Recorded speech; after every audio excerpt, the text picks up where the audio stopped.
First of all, the mood of the country. This really jumped out. We asked folks, is it on the right direction or the wrong direction? That 44%, you say right direction, that's up since November. And if that doesn't seem like a lot, the last time it cracked 40%, you got to go back to 2012. The last time it actually hit 44 or higher, January of 2004. So a lot of this is Republicans, but independents, that number is also up since the election.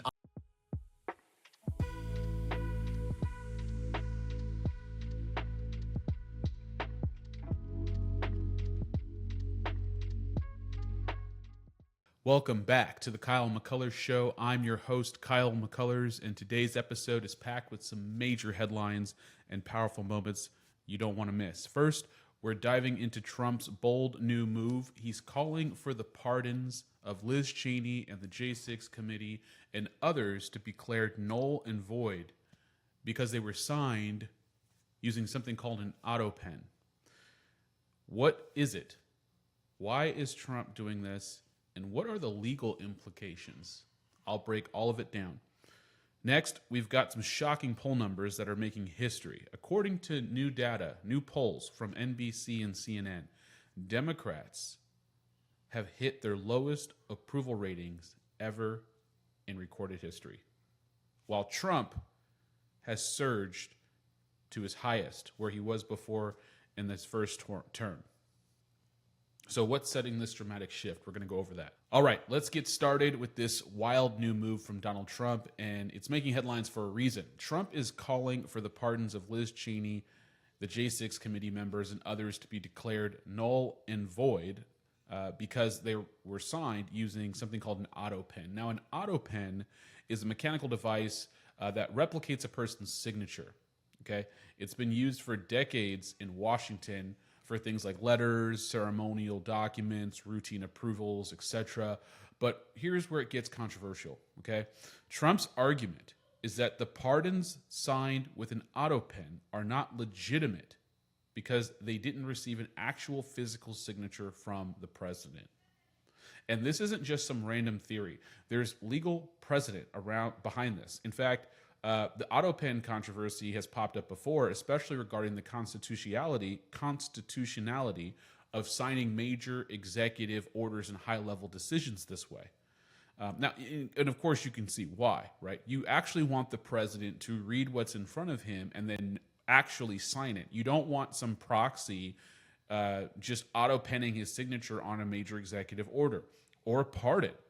So the big question is this Trump's way of targeting political opponents like Liz Cheney, or is this a legitimate legal challenge that could rewrite how pardons are handled in the future? Orders those pardons from the former president now null and void? Well, I think so. It's not my decision. That'll be up to a court. But I would say that they're null and void because I'm sure Biden didn't have any idea that it was taking place. And somebody was using an Autopen to sign off and to give pardons to, as an example, just one example, but the J6 unselected committee. They gave pardons with an Autopen. I don't think Biden knew anything about it. And what they did is they deleted and destroyed all of the information that took them over a year. All right, so shout out to Dr. Steve Turley, your Patriot professor. Shout out to him. He's one of the best to ever do it out here. He's fantastic. And what I mean by that is he is a poll scientist, okay?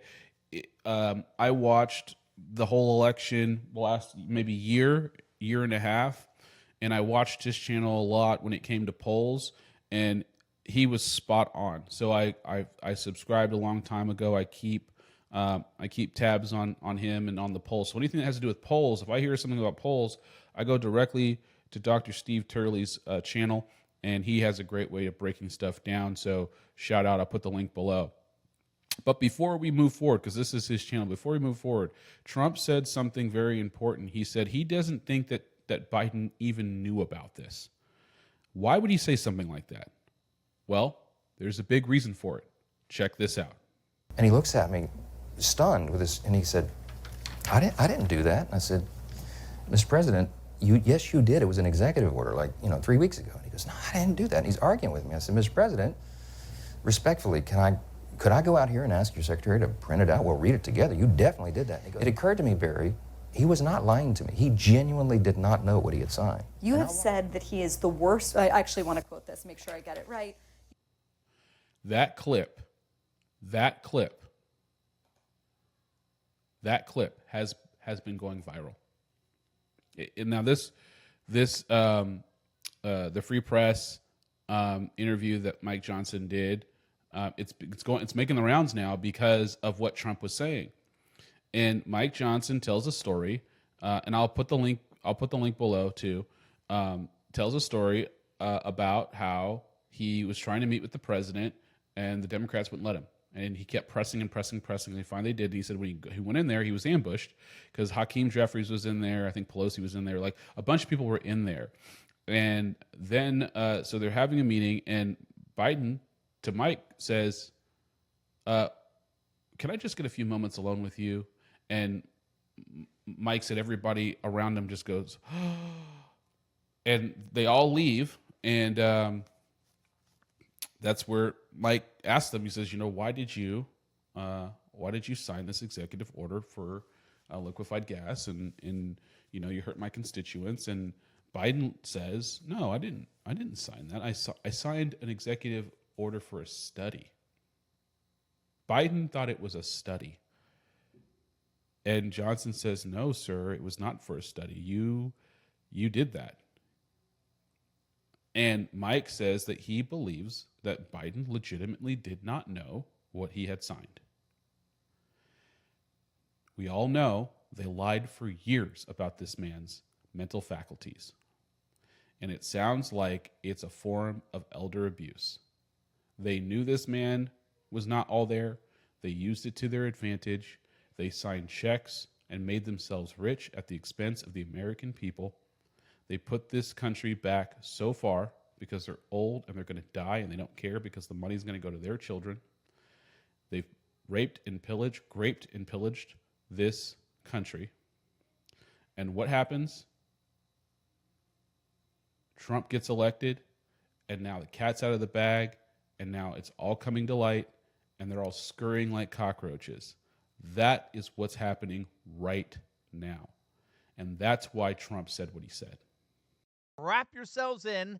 Late last night, Trump went scorched earth over the Biden Autopen scandal. He took to Truth Social and wrote this, quote, "The pardons that Sleepy Joe Biden gave to the unselect committee of political thugs and many others are hereby declared void, vacant, and of no further force or effect because of the fact that they were done by Autopen." In other words, Joe Biden did not sign them, but more importantly, he did not know anything about them. The necessary pardoning documents were not explained to or approved by Biden. He knew. See, and this is exactly why I played the Mike Johnson clip, because this is where it's coming from. This is kind of where there's precedent for the Autopen, but there's also evidence or eyewitness testimony of the faculties of where Joe Biden was and how he probably could not have possibly known what he signed because he just wasn't there. And I guarantee you there are people in the Biden administration that are probably willing to speak out about it now.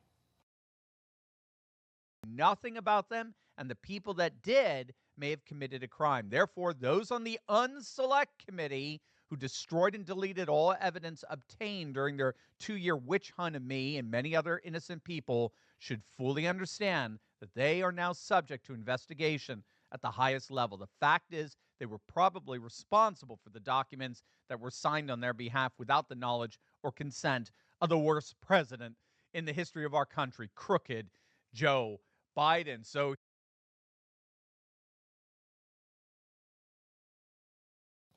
and there you have it. And I don't know. I don't know if it's going to work. I see the logic. And if there's some legal precedent around it, I know Trump's got a lot of people around him saying and it's a different Trump now, guys. This is not wheeling and dealing Trump, right? This isn't fresh off New York, streets of New York going in. I mean, this is a calculated, learned, focused, energetic, bombastic president who has full command. I mean, this is not the Donald Trump of 2016, guys. Okay? This is the final form, right? I mean, he has defeated everybody, and he keeps winning. I don't want to use that word, but it's hard to see it and feel it and not understand, like, God saved him and he's doing what God's calling him to do. Like, that is what's going on right now. I mean, he just cannot lose.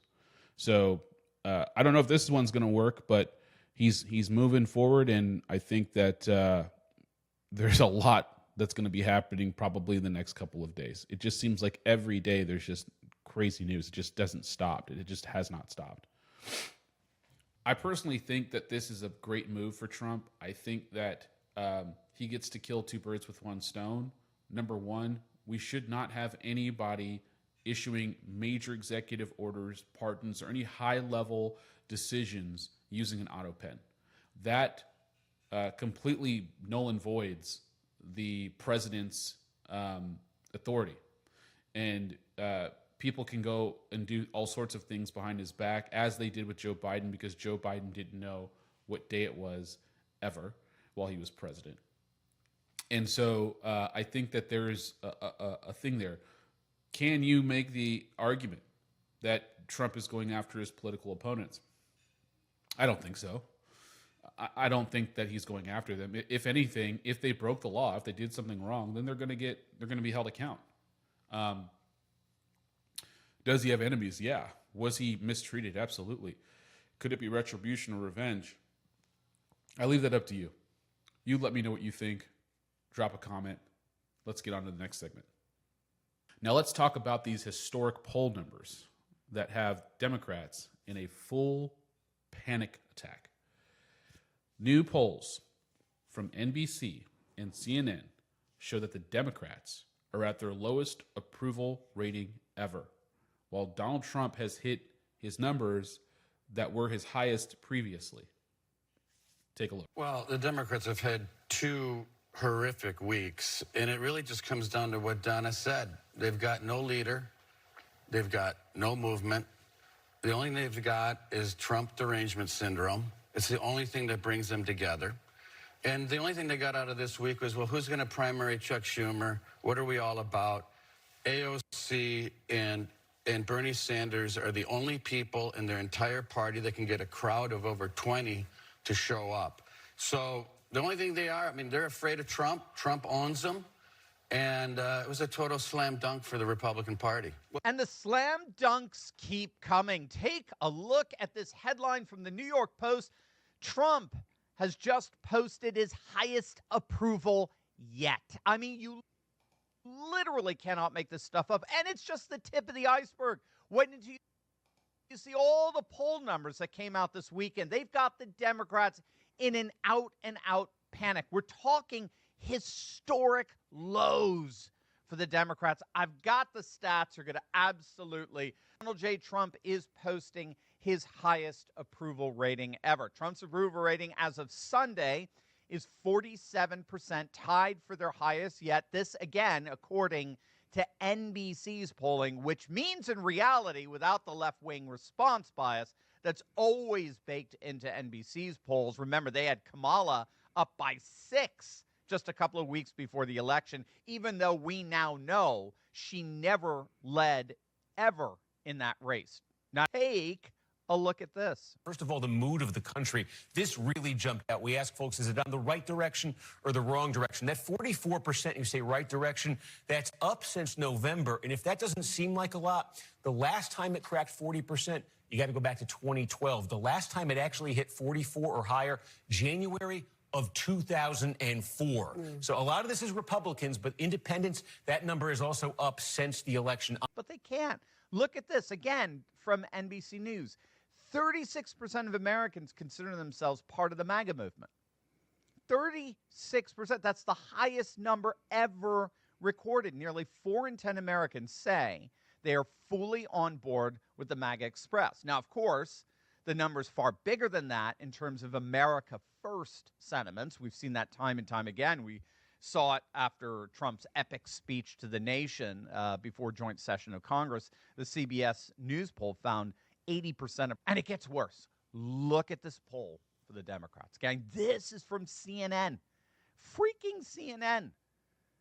The Democrats' favorability rating, their approval rating, has dropped to just 29%.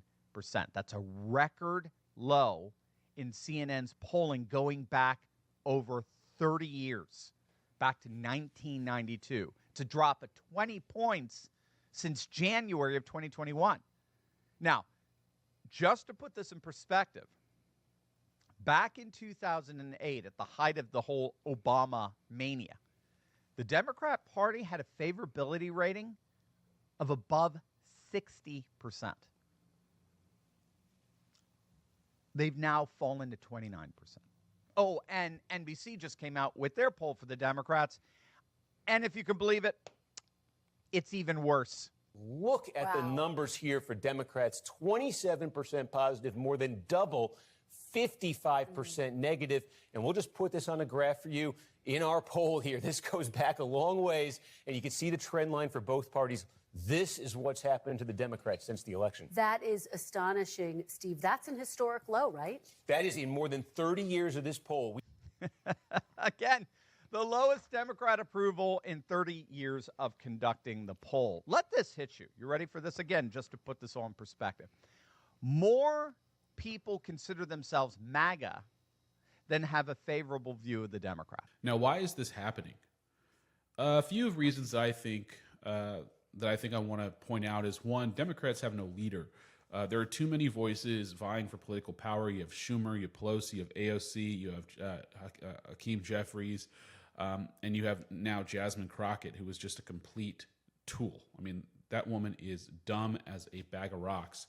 And they're all vying for political power. And they're echoing the same talking points we've heard for years that America has moved on and is done with. And they just haven't. I think another reason why is that they're on the wrong side. They're going to be on the wrong side of history. They're on the wrong side of every 80-20, 90-10 issue in America against the American people. Everything from illegal immigration to DOGE to men and women's sports. Also, they have a optics nightmare. I mean, they have such TDS that they've thrown the baby out with the bathwater. The biggest example of this was the address to Congress that Trump had, and he had all those wonderful moments with Laken Riley's parents, with the parents or the mother of the woman that was killed, and they named the park after her, and then you had the beautiful moment with the 13-year-old who had like 8 brain surgeries from brain cancer, who just wants to be a cop. And they made him a ceremonial Secret Service agent. And, everybody stood in applause, and they just sat there on their hands and didn't smile, didn't do anything. The only thing they clapped for was giving a bunch of money to Ukraine, which is another I think, an 80-20 position where America's just done. And they're just on the wrong side of every issue. And then meanwhile, Trump's America First message has resonated with the souls of Americans. And he's given the country its strength back, its image back, and its swagger back, and everybody's bought into it. And they haven't, because they just have TDS. And now we're looking at one of the biggest political shifts in American history. And if you ask me, the panic in Washington is just getting started. It hasn't even really set in yet. I think that the midterms are going to be an absolute bloodbath. It is going to be unbelievable. I personally think, honestly, I really, truly think, barring anything hugely significant, but now, I mean, we're less than 60 days into this presidency, and it literally feels like, we have just been strapped to a NASCAR, and we have been going 100 miles an hour since January 20th, and it doesn't feel like 60 days. It does feel a lot longer, but it really hasn't, which is, it goes to the power of activity and what massive action does and the kind of impact. And so there's two things that I think about. Is number one is America first. It's not just America first in negotiations, but it's about how do we position America to be first in everything? How do we win everything? We want to win. So how do we do that? I think that's the other thing. And I think the other thing that the Democrats are just losing out on and not really understanding is that everything that they keep harping about is yesterday's news. November 5th, 2024 is an historic day. It's historical. It will be one of the most historical days in our country's history. And as long as they're stuck on that, they're going to lose for the next 20 years. What I do know is that when it comes to power, it corrupts. And, you just pray that the current administration and the subsequent administrations are prayerful, and we pray that corruption doesn't hit us anytime soon. And I say that because I truly believe we'll have at least 15 to 20 years of Republican leadership. It's going to take that long for the Democrats to leave office, for them to get new blood in, and for a new message to be implemented. I think that this is the beginning of really what Trump said is a golden era. It is. It's going to be the beginning of a golden era. It's going to be a resurgence. It's going to be a rehabilitation, a revitalization in politics, and we're watching it in real time. A complete identity shift in the Republican Party, a complete collapse of the Democrat Party, of all the old Democrats. It's going to have to rise from the ashes, and things are going to have to change. We're watching all of this in real time, and we really don't know what's going to happen. So here's what I want from you. All right. Do you think Trump's challenge to Autopen pardons is legitimate, or is it just political payback? What do you guys think? Put a comment down below. Let me know what you think. Are these poll numbers proof that voters are fed up with Democrats? Have people finally seen through the veneer that is the Democratic Party? Or do you think this is just a bump in the road? Subscribe for more unlimited political analysis and cultural commentary and questions on the Bible. Go ahead and do that. Follow me on Instagram at The Kyle M Show, or follow me on X at Lux and Veritas. God bless, and see you in the next episode.